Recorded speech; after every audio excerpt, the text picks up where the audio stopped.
The sterile, beeping sounds of the hospital filled the room as I lay in the bed, dazed but awake, my body still aching from the accident. My mind was foggy, but the conversation drifting in from just outside the door was all too clear. It was my husband and my 2 children, their voices unmistakable, yet there was a tone I didn't recognize, cold, casual, and resentful. "Honestly, I don't know how much longer I can do this," my husband muttered, his words cutting through me like a knife. "It's like she's completely clueless about how much we sacrifice for her." My heart raced. Sacrifice? All these years, I'd thought we were a team, a family built on love and support. Had they felt this way all along? "Yeah, and she never listens to me," my daughter's voice chimed in, her tone almost irritated. "It's like everything has to be her way, and we're just supposed to go along." I lay there, paralyzed by their words, each one more painful than the last. I wanted to scream, to confront them, but instead, a quiet rage settled over me. In that moment, a plan formed in my mind. If they thought I was such a burden, so oblivious, I'd give them exactly what they wanted, no more of me as they knew me. I would act like I didn't know them, as if their roles in my life were blank pages. When I heard the truth from the people I loved most, I thought, swallowing the hurt, I decided I had to forget, or at least pretend to. Just then, they walked in. I stared at them, eyes wide with faux confusion. Who are you?" I asked, watching their faces fall as the act began. Before the accident, if you'd looked in from the outside, you'd have thought we had it all. We lived in a charming suburban neighborhood just outside of Seattle, tree-lined streets, kids playing in yards, the kind of place people move to when they want the perfect life. Jake and I had been married for nearly 20 years. We met fresh out of college, both eager to build a future together, full of dreams and promise. Jake was ambitious, focused on his career in marketing, and I admired his drive. We moved into our first home after our daughter, Clara, was born, and soon our son, Lucas, followed. As the years passed, I worked to balance my career in healthcare with raising the kids, making sure there was always a home-cooked meal, homework was done, and everyone's schedules were perfectly synced. On the surface, our family appeared close-knit. Jake was the supportive husband, always there at family events, birthdays, anniversaries. He'd give me a smile across the room, his arm around my shoulder, and anyone watching would have thought we were the picture of happiness.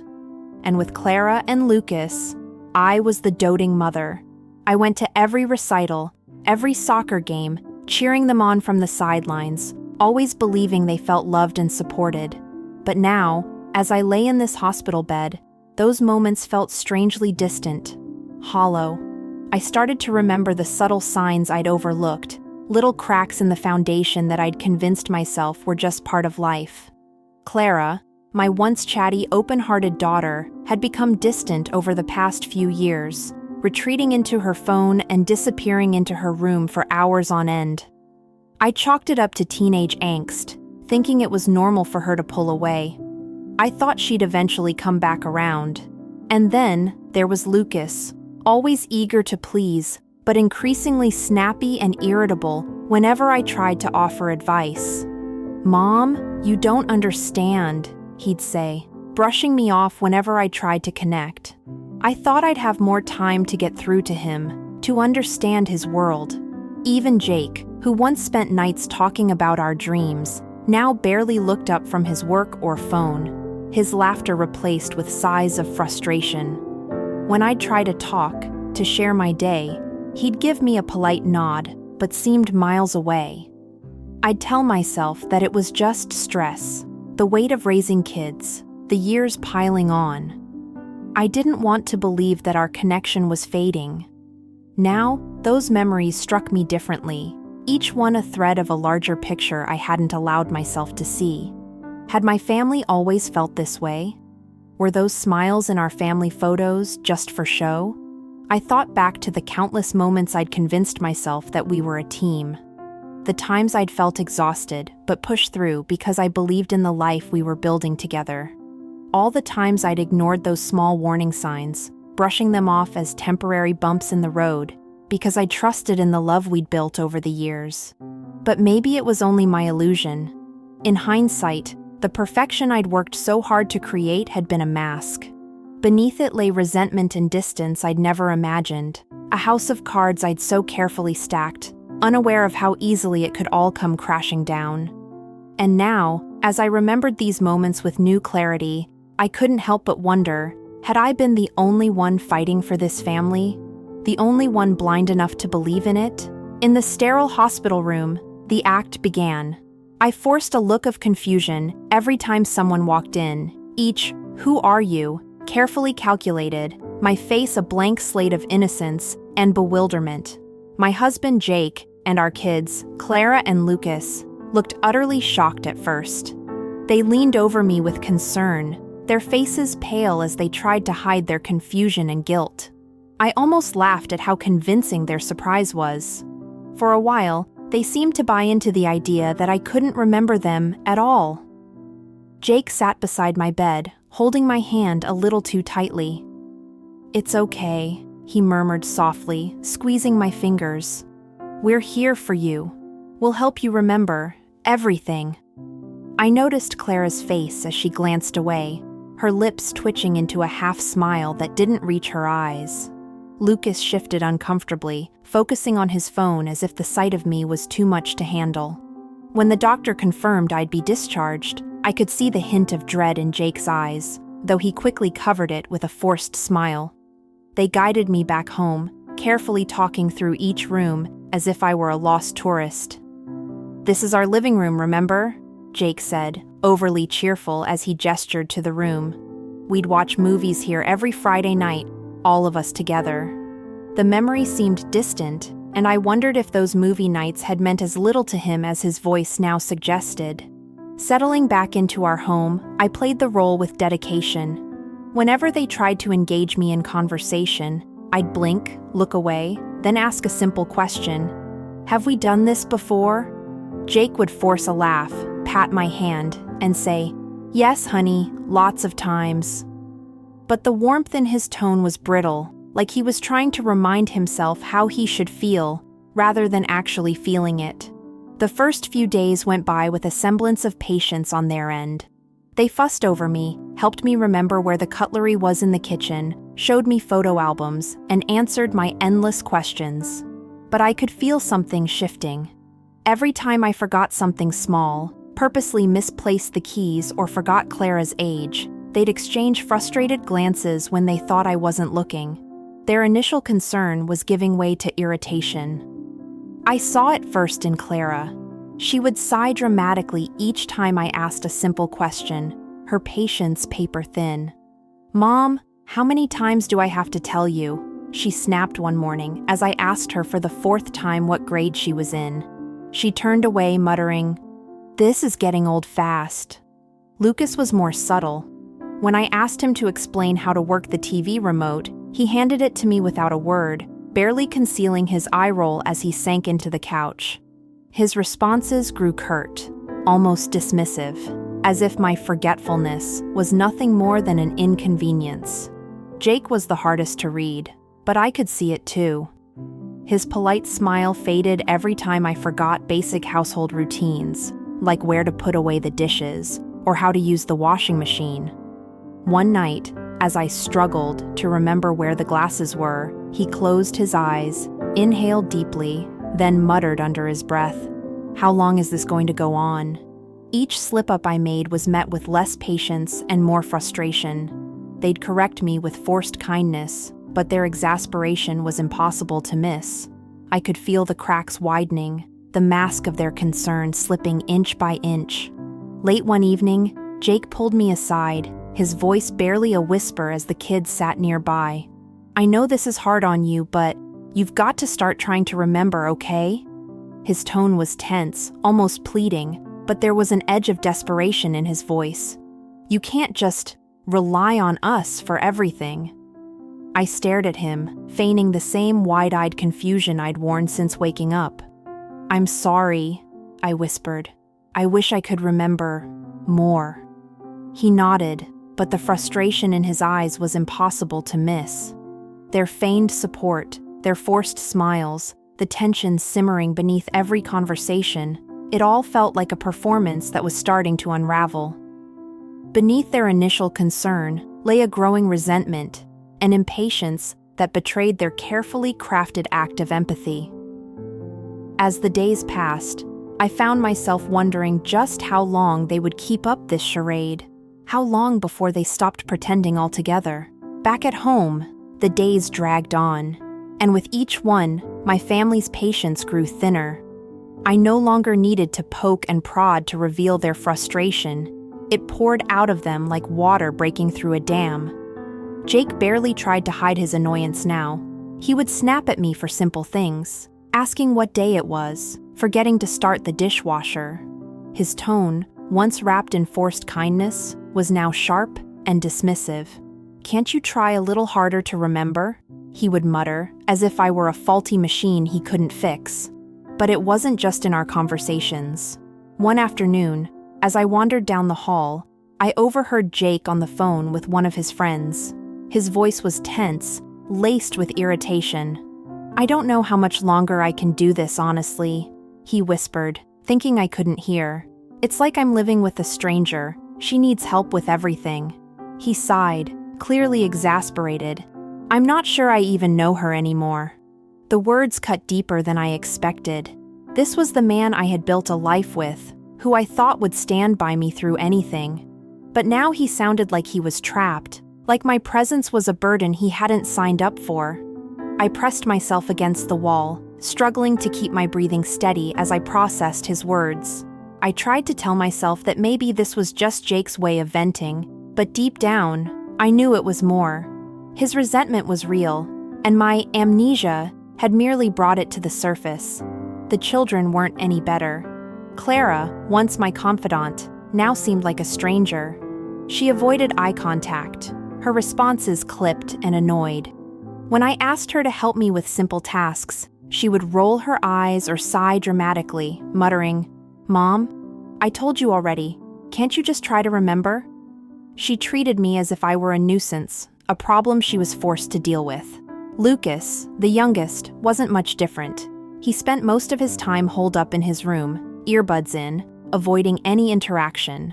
One evening, I asked him to help me find the phone charger, and he barely looked up.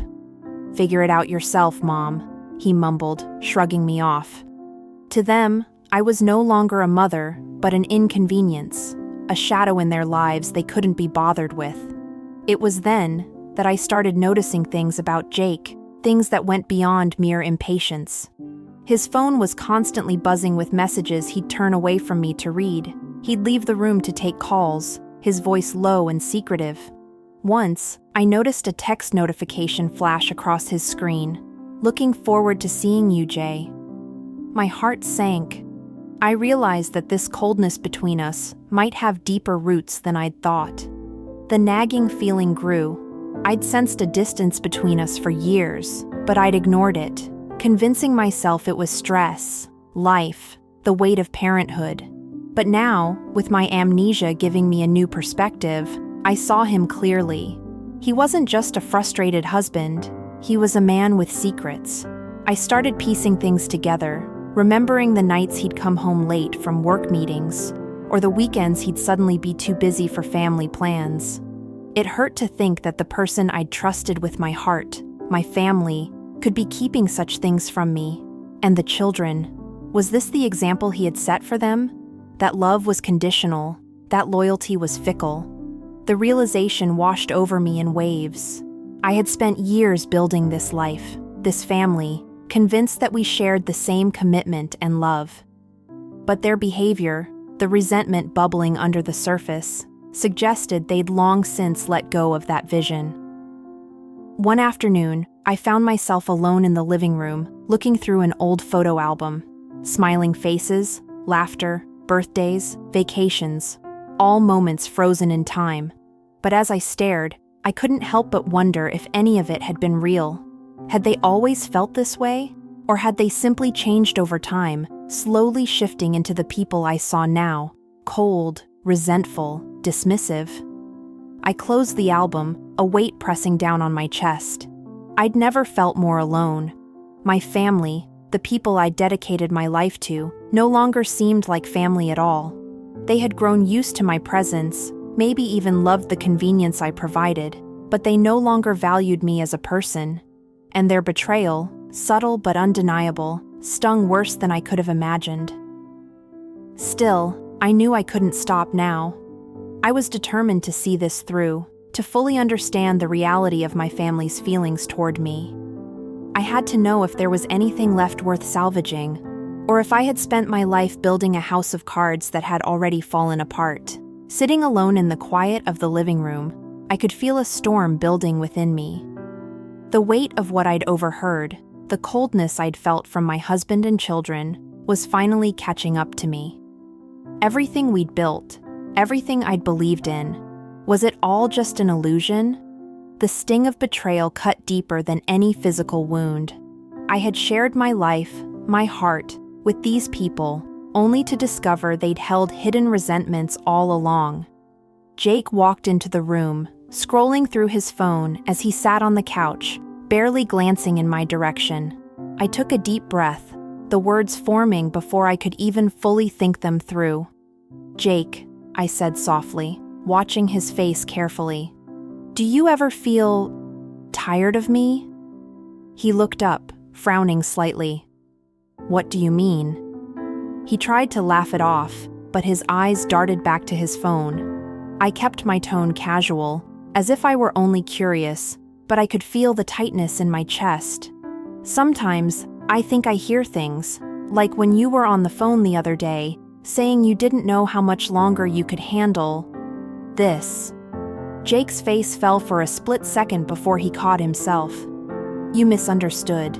I was just venting. It's been hard, with you being different." He forced a smile, trying to maintain a light tone. My hands clenched on my lap, his words piercing deeper than I wanted to let on. "Is that really it, Jake? Or have you always felt this way?" He let out a long sigh, his eyes now fixed on some distant point. "Look, it's a lot, okay? You can't expect things to be perfect all the time." I nodded slowly, feeling the ache of every word. "I understand that. But I've always thought marriage meant accepting each other, even when things aren't perfect." Jake shifted uncomfortably, finally meeting my eyes with a look that felt more like annoyance than understanding. "I am accepting it. Don't make it sound like I don't care about you, but it's like you're not even trying to remember." He was slipping into his usual tone, the practiced patience he used to deflect any real discussion. I'd seen this tactic before, making my concerns seem irrational or ungrateful. "I overheard you say you didn't recognize me anymore," I said, keeping my voice steady. "Is that really how you feel?" He blinked, his eyes narrowing. "What are you trying to get at? Are you accusing me of something?" There it was, his usual strategy. He was deflecting, making me feel as if I were the unreasonable one, questioning the person who'd stood by him for years. "No, I hesitated, feeling the tug of doubt he always managed to plant. "I just want to understand." Jake let out a frustrated sigh, shaking his head. "Look, I don't know what you expect from me. I'm doing the best I can here. Maybe if you put in more effort." More effort. The words sank in like stones. Here I was, dealing with heartbreak, pain, confusion, and yet, I was the one who needed to put in more effort. In that moment, it hit me. This wasn't just about recent events. This was Jake's pattern, gaslighting, shifting the blame, making me feel like I was the one who had fallen short. He'd been doing it for years, subtly enough that I'd accepted it as normal. But now, without my memory as a buffer, I could see it clearly for the first time. A wave of sadness washed over me, settling into a resigned calm. My amnesia was more than just a cover. It was my shield, my protection from the emotional games Jake played. Without it, I might have questioned myself into submission, but now I could see the depth of his betrayal. For so long, I'd believed we were in this together. But now, I understood that while I had been holding on to a vision of our family, he'd been slowly letting go. Jake glanced at me, his expression softening. "Are you okay?" he asked, sounding almost sincere. "Yes," I replied quietly, meeting his gaze with a calm I hadn't felt before. "I just need time to remember." Inside, I knew this wasn't about remembering the past. It was about protecting myself for the future. The house was quiet, save for the faint murmurs coming from down the hall. I stood outside Clara's room, pausing as I heard both my children's voices drifting through the cracked door. "I'm just so tired of it," Clara muttered, her tone filled with frustration. "Mom's forgotten everything. She can't even make a sandwich without needing help." Lucas sighed. "Yeah, it's like she's a kid. We have to do everything now, and Dad's acting like we need to be there for her every second. It's annoying." I took a step back, the familiar pang of hurt washing over me. I had never thought my children would feel this way. My mind raced back to their childhood, to the countless nights of lullabies and school projects, the sacrifices I'd made without question. Now it felt as if every gesture, every ounce of love I'd poured into them, had been met with an indifference I'd never imagined. Clara continued, her tone sharpening.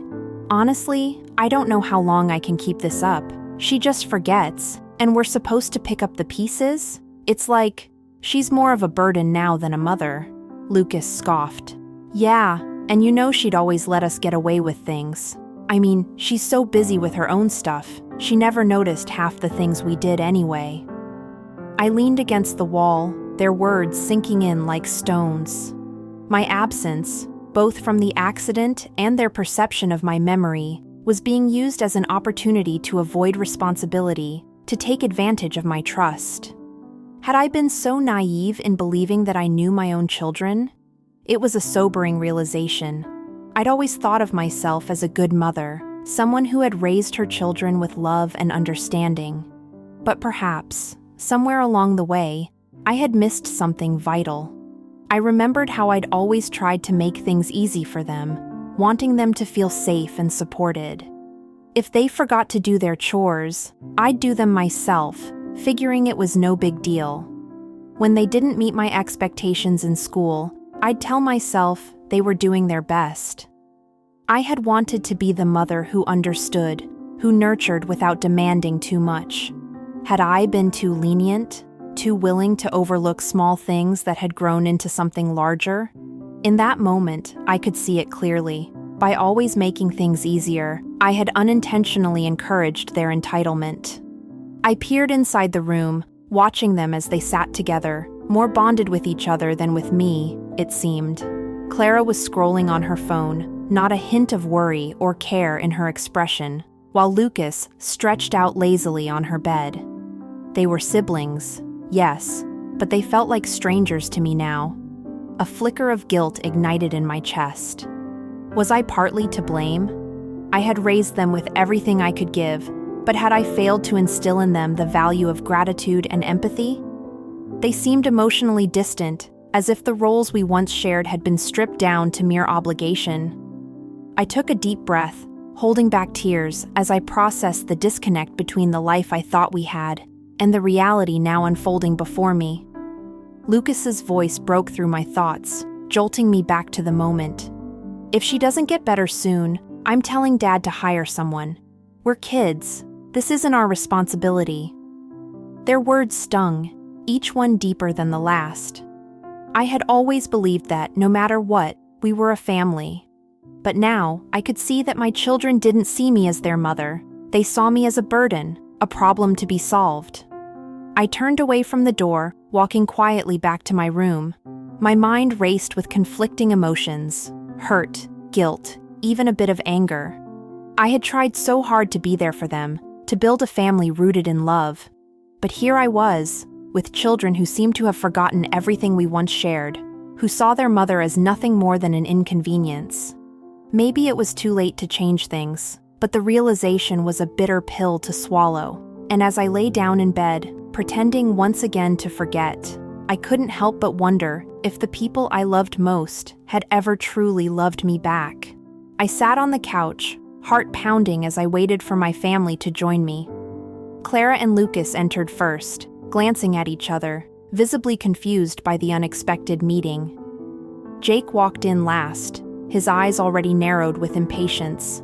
But this time, I wasn't going to let his dismissive attitude shake me. "Thank you all for being here," I began, keeping my tone calm but firm. "I have something I need to tell you, and I need you to listen carefully." They exchanged puzzled looks, shifting uncomfortably in their seats. "Mom, what's this about?" Clara asked, her tone laced with impatience. "I've been pretending to have amnesia," I said, watching their faces freeze. "I remember everything, every conversation, every word I've overheard since the accident. I wanted to see how you'd treat me if you thought I didn't remember our past." The room fell silent, each of them staring at me with a mixture of shock and confusion. Jake was the first to speak, his voice tinged with disbelief. "Wait, you remember everything?" "Yes," I replied, holding his gaze. "I've watched each of you reveal exactly how you feel about me." They immediately shifted into denial, voices overlapping. "Mom, you're overreacting," Clara stammered. "We've been here for you, we've helped you." "Exactly. You don't understand how hard it's been on us," Lucas added defensively. "It's not easy for us either, you know?" Jake tried to intervene, his tone rational but insistent. "You're taking things out of context. You were confused, and we did our best to support you." "Support me?" I let out a bitter laugh. "Do you call avoiding responsibility, talking behind my back, and treating me like a burden support?" Their faces paled as I listed every hurtful thing I'd heard, my voice steady but fierce. "Jake, I heard you tell your friend that you don't recognize me anymore, that living with me is exhausting. And Clara, you've been acting as if helping me is some unbearable task. Lucas, you couldn't even be bothered to have a single conversation with me without rolling your eyes." They opened their mouths to object, but I pressed on, refusing to be silenced. "I've given everything I have to this family. I've overlooked so much because I thought we were a team, but all I've seen over these past weeks is how little you actually respect me, how quick you all were to abandon me emotionally the moment I became inconvenient." Jake's face hardened, defensive. "We're not perfect, all right? But this act of yours is insane. You lied to us." "I lied?" I said, my voice wavering but unwavering in intent. "I had to lie just to see the truth of how you really feel about me." Clara crossed her arms, eyes narrowed. "So what? You expected us to just worship you?" "No, Clara," I said softly, fighting back tears. "I just expected you to love me, to show some respect, some kindness, and instead, you've all shown me that you don't see me as family, you see me as a burden." They fell silent, each one grappling with the words they didn't want to admit were true. Jake finally looked at me, his expression torn. "What do you want us to say?" "I don't need you to say anything," I replied, my voice steady. "I needed you to show me that I mattered, that I was worth more than just someone to rely on when it's convenient." As I stood up, I felt a weight lift from my chest. It's time each of you took responsibility for how you've treated me, for what you've done. I've been there for you all these years, but you've all shown me how little that means to you. Leaving them in stunned silence, I walked out of the room, feeling something I hadn't felt in a long time, free from the burden of expectations that they never intended to fulfill.